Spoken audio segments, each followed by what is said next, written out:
मैं कोई हीरो नहीं थी, मैं बस आप पर भरोसा करती थी। आपने कहा ये इंसानियत के लिए है और मैं चुपचाप रॉकेट में बैठ गई। मुझे ये नहीं बताया गया कि वापसी का रास्ता नहीं है। It has been 67 years since she left Earth and yet her story still sits heavy on the human conscious. Laika was one of the first animals in space and the first to orbit the Earth. Laika was not a dog in a rocket, she was trust wrapped in fur, a quiet heartbeat that believed humans would protect her because that is what dogs do. लाइका का असली नाम था कुद्रयवका, meaning curly. Laika एक stray dog थी and was picked from the frozen streets of Moscow. No crown, no shelter, no choice.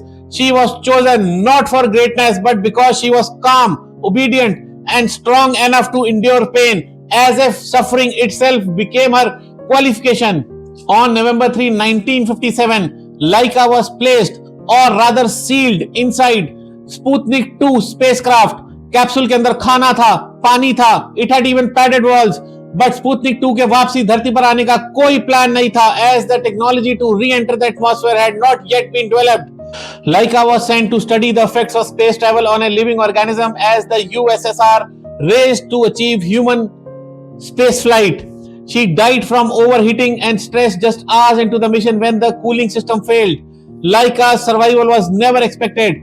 No goodbye, no understanding, no way home. लाइका को नहीं पता था कि वो मरने वाली है. She didn't know what space was. She didn't know the world was watching. Some say she lived for a few hours, some say a few days, but जो बात पक्की है is this, that Laika's final moments were spent alone orbiting a planet she could no longer touch, surrounded by silence, fear, and heat, unaware that the world below was cheering a victory built over her life. Laika circled Earth 2,570 times, a small body carrying the weight of human ambition, until months later her capsule burned up on re-entry and she disappeared into the same fire that made her a legend. Laika never chose to be a pioneer. She never asked to be a history. She never understood science, politics, or progress. She only trusted. And in that trust, she became the first living being to bridge the distance between Earth and the stars. Today, we don't remember Laika with pride alone. We remember her with gratitude, with regret, and with the quiet promise that progress should never forget compassion. Because sometimes the bravest hearts don't roar, they beat softly and still change the world forever.